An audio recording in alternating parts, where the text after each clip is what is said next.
Hi there, knife people. Hello, lady and gentlemen. Tonight got interesting. I was starting to work on a video that was called Dragon 8 Dragon 2, where I expose Chinese knife companies for the same stuff that they do to the American knife companies. Now they started doing it to themselves. And the topic of my discussion was this Reate Exo-M and this clone of it, a very close clone, as you will see, and don't construe this as the Blade HQ exclusive. Very different knife, but nearly identical in shape and form to the original titanium Reate. So the plan was to go into this detail and show, hey, Reate, the real deal, runs a lot smoother, rattles less, and generally is better. But when I started playing with this guy, lock, lock, I realized that it doesn't rattle. It runs as smoothly or as poorly as I can run it, actually. And it doesn't rattle in a closed position either. And we'll get into all this, the very few differences between them, and one key and absolute critical difference. If you want to see how they compare, stick around and we'll have some fun. And here they are, side by side, two creations that came out of the People's Republic. This is the original Reate that I modified slightly by adding polished satin finish, high polish on some of the details, including the blade stops. I even polished them. So titanium is pretty straightforward when you do that. This is aluminum. It's hard anodized. And whoever chose the styling here, whoever created the knife, they picked a titanium colored hard anodizing. And pretty much everything but the blade and hardware are made out of aluminum. Even the blade stops and the safety. I've seen clones of other knives before, and I never seen anything that close. Those of you who are new to the channel may not know, before I became an engineer, I was a certified machinist with years of experience on CNC mills, lathes, and machining centers. So all my machinist instincts went off and told me that these knives are machined using the same CNC program. And to verify it or disprove it, we'll take some key measurements here, which will inform me whether or not the key dimensions are within the same tolerance zone. Overall thickness on the original is almost exactly 0.4 inches. And the aluminum version is almost exactly 0.4 inches. Continuing with the clone, the width of the handle toward the back pivot measures 1.022, 1 inch and 22,000, 23 thousandths of an inch. And the original EXO-M measures 1 inch and 24 thousandths, 1.024. Let's look at the knurling, or some people call it jimping. What we see here is an exact same number and angles of knurls, and diamond-shaped protrusions look identical. Obviously, I will not be able to measure absolutely everything, so let's check the blade stock thickness. It's 121 thousandths on the original blade and 116 thousandths on the clone. The pocket clips are dimensionally nearly identical except for the bend radius, which is a little bit flatter on the clone than on the original. Subjectively, however, I did not feel any difference going in and out of the pockets. And here's the mini Exo-M, and it's closer to the Exo-M by Reate than the clone. All right, am I over agonizing here? Yeah, so I present to you two nearly identical knives made out of different materials. And construction is the same. They're two monolith machined out blocks of metal. The difference, also observable difference, is in the blade channel width. The aluminum one Even though the blade is thinner, the channel for it is slightly wider. You can kind of see it with the naked eye right here and here, but let me measure it anyway. A little bit tricky to capture it under the camera. We'll put one down, be easier. I'm getting 123 thousandths width on the titanium Exo-M. Let me just double check. Yep, 122, 123. And on the aluminum, it's actually opened up to 134. So there's 10 thousandths of an inch difference, or about two widths of the human hair. So intuitively, you would say the blade will then rattle like crazy, but we'll get to it a little bit later. Anyway, I am using my highly recommendable Work Pro driver set, which comes from Amazon, and it comes in various colors. I have a blue and a red. The link will be in the description if you want to support my channel that way.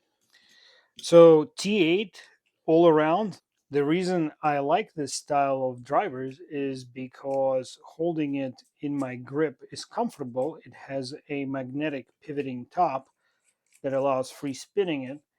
And because it's not mushroomed out like a quarter-inch drivers like this one, these actually don't let you exert way too much torque. All right, so here's that scale. We'll take a look at the screws in a minute, and let's take the other one off and put them side by side. But I'd like to make a point that still I am halfway into the knife and I still don't see any kind of qualifying differences to dispel the same CNC program theory. I want to show you that the safety sliders are also nearly identical, and the hardware on the titanium version is high polished and the hardware on the aluminum version is not. But they're the same length and thread size. And here are the scales that I just took off. G10 by the looks of that on the clone, and they overlap exactly. I'm almost certain you can cross-pollinate scales between the two knives. Disclaimer, I'm not a gardener, botanist, or arborian. I don't know if cross-pollinate is the right term for this application. I took the safety sliders off the frames. They just come right out. And wiping them down, I want to put them side by side and see if they are too as identical as everything else I've seen to this point. And this is the point that anyone with an inquisitive mind should ponder. Why would a company making a clone duplicate the internals precisely with the same level of machining, which is not cheap to make any of these parts, especially because folks who buy clones, they don't care how identical they are on the inside to the original. The metals of which the sliders are made correspond to the handle material, aluminum with aluminum and titanium with titanium. The aluminum one has this interesting ramp, probably to reduce blade play, and the original does not. And it's time to dive even deeper into this knife, so I will take out the pivot and disassemble the rest of it. And wow, I can go twice the normal speed with this driver set. Just kidding, not trying to push anything on anybody. But I will take an opportunity to thank my regular viewers for likes and comments. I have super intelligent comments on all my videos from a lot of knowledgeable people. And if you're not reading those comments, folks, you are depriving yourself of and some of the deepest knowledge. This channel. I wanted to hear from people who appreciate and understand cutlery on a deeper level than just flicking and flipping. Although I enjoy flipping action as much as any other man, but I want to know a little more detail. So here we are taking the blade completely out. I'm having a little difficulty with the pivot. The outer sleeve, there are two sleeves that are in the pivot. They are basically functioning as a bearing without the balls. So it's like two races or two cylinders. And as I'm pushing them out, I realized that on the aluminum knife, the outer cylinder comes out a lot harder than on the titanium knife. And I think that is because they may not have taken the thickness of anodizing into account. And anodizing can reach thicknesses of about 1,000th of an inch in some cases. Here it's probably not the case, probably half a thousand would be a fair assessment, but it reduces the diameter by a whole thousandth of an inch. So now you're getting this interference fit. And that kind of supports my theory of using the same CNC program without accounting for future anodizing. So when they milled it, they went with the same diameter, which was then shrunk by the thickness of anodizing. On the Reate knife, the outer sleeve is brass. On the other one, as I said, steel. But all other parameters dimensionally are identical. It's very easy to see that the hardware that I measured so far is interchangeable between the two models. And the same goes for the blade hardware, the blade stops. In fact, I would like to swap some of the hardware out between the two blades, test the thread size, matching between the different metals, etc. There were several blind holes that are threaded in the design of this knife. And by blind, I mean they don't come through, don't punch through the other side of the metal. They just terminate inside the piece of metal. And that's why the length of hardware is critical. So we'll verify all this by cross-pollinating parts. Again, I don't know if that's the right term, between the knives. The inner frame is basically the same part, just made out of different metal. And I don't think I need to go any farther to tell you that, there's something afoot here that we will consider toward the end of the video as a working theory. So now I have the blade from the less expensive knife installed into the subframe of the titanium knife. And I'm going to use titanium blade stops to verify that everything is interchangeable here. By the way, don't let anyone tell you that it matters what the stops are made out of. It's counterintuitive, but yield strength of materials we're looking at here is in the same ballpark, and most of the stopping power is generated by a compression zone underneath the screw head anyway. So you basically don't lose much of resilience or durability by swapping out the two metals. In fact, those blade stops also function as a sort of linear bearings, ensuring that the blade moves straight out. That's why they're elongated. And hard anodizing on hard anodizing will last longer. In other words, will not be reduced in dimensions throughout more cycles of the knife than steel on titanium. And if you ever work with a variable displacement hydraulic pumps, you will see that a lot of pistons there are anodized and the sleeves are not, to allow, to allow the less expensive part to wear out before the more expensive part does. By now, you probably feel like a fly trapped in a dense cobweb of useless knowledge. So my apologies, it's my fault. And you see on the screen, I was able to reassemble the Reate marked knife completely with a blade of unknown origin. And, there's not really much more to belabor in this territory.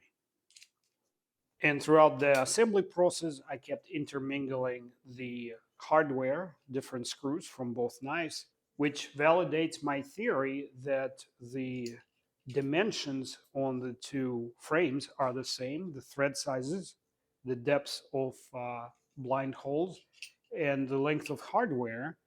And I can actually say with like some degree of certainty, leaning into 60-70% probability, that the hardware came from the same factory, because I don't see any discernible differences in how the screw and pivot hardware are machined, except for that brass, or maybe it's bronze, bushing, which, you know, the jury, my inner mental jury is still out whether or not I would choose brass uh, versus titanium in this application. All right, time to test the hardness of the blades. This is my calibration block, certified to 58.7 Rockwell. I start all of these tests by turning on my stopwatch and then calibrating or validating that the block reads 58.7 or thereabouts on the dial. If it's plus or minus half a point, I then make adjustments. But let's see what it does today. There's variability in it to some extent, but that variability is actually lower than in a floor standing or freestanding Rockwell hardness testers, because those largely depend on actual weights, levers, and screws. And this gives me consistent results here, 58.7, spot on. I will start with this blade. This Reate Exo-M came with the LMAX blade. I think it's advertised 60 to 62 Rockwell. My test requires gel application to ensure solid connection between the thick metal block and the blade. It also takes up any air pockets that exist between the two pieces of metal. I will strike it 5 times and then the computer will calculate the average. If I have an outlier, meaning a result that's obviously wrong, I will then throw it out and recalculate the average for the 4 remaining results. Like you just saw, I had 58.2 right there, and that needs to come out. And the beep simply means that the average is being calculated, 60.9, so we're going to throw away 58.2. 61.6 on this side of the blade. We're going to flip it over to the other side after wiping the gel off the side that was down before. Same principle here. And let's test this side. And while I'm doing it, I would like to thank everyone who likes this video and shares it. Sharing the video really helps to spread the word out to more people. If you click share and copy the link, the rest is up to you because YouTube doesn't know what you did with the link. Last strike here. And now we wait for the average. 61.5 is our average. There is no need to correct this one. So we're within 0.1 point from the other side. And now what you are probably eagerly awaiting is the clones blade. It's marked D2. Jared Neves reviewed it and said that you never know what you get with these clones. It could be marked anything. They could have marked it Magnacut, and you still wouldn't know. And I won't be able to confirm the composition of the steel, but we will know at least the hardness, and it will inform us whether or not it's a useful blade at all or not. So letting the process run itself, I don't see much inconsistency here. They're all coming out in the same ballpark. Not particularly impressive. So the average was 51.1. You know, while I'm wiping, and we're going to test the other side now too, just to make sure nothing weird is going on. Anyway, this is not like complete junk. It's definitely harder than your butter knife. Butter knives, they're between 35 and 45 HRC. So this is actually heat-treated blade. Whether or not it's D2, I seriously doubt it. It is some kind of stainless steel, and I'll talk about it a little bit later. All right, let's see what we're getting in average on the other side. So let's call it 50.5 to 51.5. It's not total shit, but it is kind of shitty. And I always add this blade, which is Hogue Misto. It consistently comes at between 62.5 and 63.7 on hardness. And I do that so that doubters of this method can see that it is consistent from blade to blade, from test to test. And honestly, if you make a comment, The website says you're not supposed to test. I'll give you a blanket reply right here. This video is for entertainment purposes only. Nothing you see here should be construed as a mandatory watch or dogmatic Bible. Have a nice day. And let's say you think that it showed a little bit soft on that clone blade and it should have been at 64 and it came at 51. So that means you are doubting that, or you're proposing that this device gave me an error of 13 points. So I'm going to test this knife. Then you're going to have to add those 13 points to determine the hardness of this Misto blade, right? Because, I haven't switched anything off. Nothing changed. The second hand is continuously running. There are no edits. I'm just punching right here. And as you're watching it, contemplate this. People that create these devices, they are, targeting a certain customer. And that customer is a shop person, a manufacturing person, knows what they're doing. If they start advertising it for knife blades and everyone for a price of a bug out to a price of, I don't know, Misto, they can buy this device. They'll just flood the company with questions mostly related to misunderstandings because it is not a trivial device to use, and nor is the Rockwell tester. It requires knowledge and experience, a little bit of training, understanding of statistics. So there's just no gain for them to advertise as anything else. And yet I work with a lot of people, including machinists, lab technicians, and even knife makers who use these devices on a regular basis. Now, I'm not trying to sell you. I'm not even providing a link to this device. So take it with a grain of salt or however else you want, whatever else spice you want to put on it. I don't care what you think. I have convinced myself that this device is accurate and I'm going to continue using it. 60.5 with an outlier there, and it gives us 63.7 as predicted. Next, I'm going to test the mini Exo-M blade, and it's in CPM 3V, which is kind of like stupid, right? Because that should be the other way around. The shorter blade should be LMAX, and the longer blade should be CPM 3V, because you're going to stress the longer blade potentially more than the shorter one. So I don't know who makes these decisions over there at Reate, but a little bit, systemic thinking wouldn't hurt you unless you're just using leftover steel from other production runs. Sorry about the rant here. Anyway, not complaining about 3V, my favorite steel for like fixed blades and longer knives, but for a short knife like this, I'd prefer more edge retention, such as LMAX. Duh. So let's test this baby.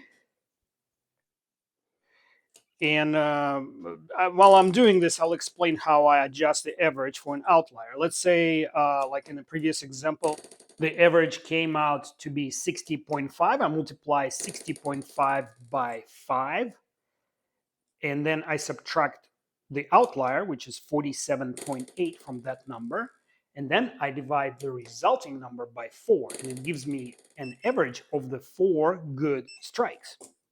58.1 is what I get here. And there was a lower outlier, which I will now remove, resulting in 58.7. Of course, you can just go back in the video, add all the numbers, divide, remove one, and, do the average that way. But I guarantee my algebra works. So why did I say what I said about CPM3V? CPM3V is designed for toughness. It's great on the longer fixed blades or longer, folders. I need edge retention on a short knife more than anything else. Let's see what this gets us to. Sorry, I'm ranty today. It's just that kind of video. Kind of gets a little tedious. So 58.7. I'm sure if I look it up, it will end up being somewhere in the ideal range for CPM 3V because that's what Reate does. They hit the target. So this is the difficult part. I support knife companies, no matter where they are from, if they make quality products. And definitely Reate, they have one tendency that I don't like. They will hype up a product through mostly YouTube reviewers, from what I understand. They spend very little money on advertising. So to you guys, YouTubers, you know who you are. I'll say you're slaving for them for pennies on a dime, because a company like Spyderco or Benchmade spend millions of dollars a year on advertisement, and these guys just pocketed YouTubers. They have them in their back pocket, right next to their, you know what, and you're pushing this product for them and hyping it up for almost free. Whatever they spend on you guys, pocket change. So take it the way you want it. Hate me if you don't, if you'd like.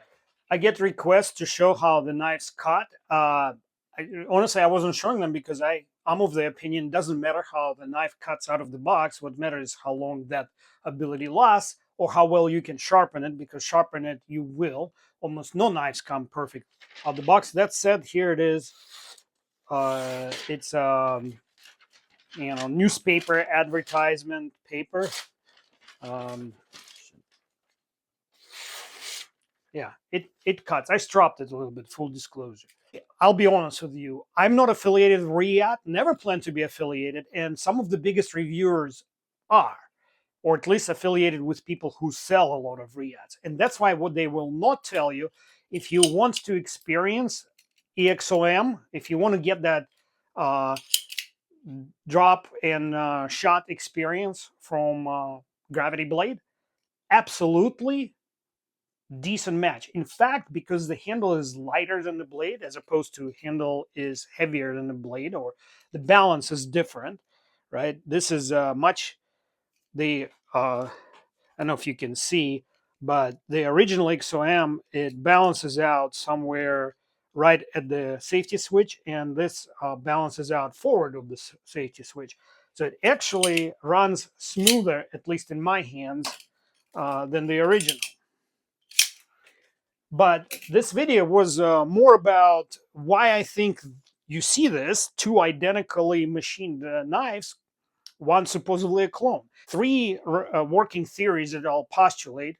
Reate sells this aluminum version of the knife in a different market. Some country, probably not English speaking country, that cannot afford $270 freaking knives. Would you exclude this possibility? And so they make them at the actually like lowest production cost out of lowest grade materials. Speaking of materials, the black dot here, I tested it, and I tested the D2 on here. So it could be a D2 just poorly heat treated. See that black dot? I applied gun blue to this confirmed Damco D2, and this knife's D2, and or supposed D2, and the result was the same. So potentially it's somehow related to D2. Is it D1? I don't know.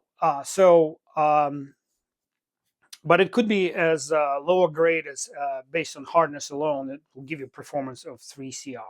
Option number 2 is they were planning to release it in the United States as the least expensive option for the Exo-M. And all these companies like Blade HQ, Knife Center, Smoky Mountain, everybody who sells a shitload of knives got up in arms and said, no way, you're going to kill our sales of the more expensive version if you put out a version that's like 1/5 the price and works better, 1/6 the price, actually. Oh, works as well, So they said, absolutely not. And that's why you see this ugly, in my humble opinion, the utility blade and the freaking, I don't know how Blade HQ Special sold out. It's just ugly. I'm not going to spend $120. I'd rather buy 2 more of these. Anyway, so, it looks great. It looks better than the original, without all the swirly patterns on the handle.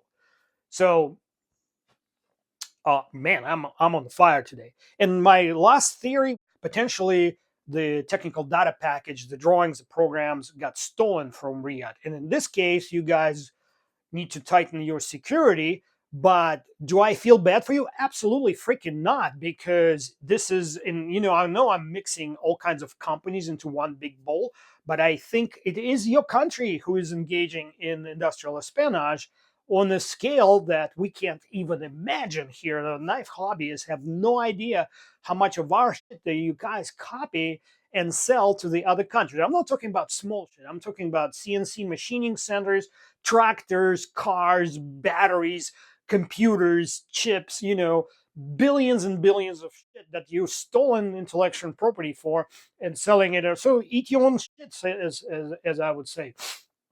Or maybe that's a good name for a video. Dragon eats its own shit.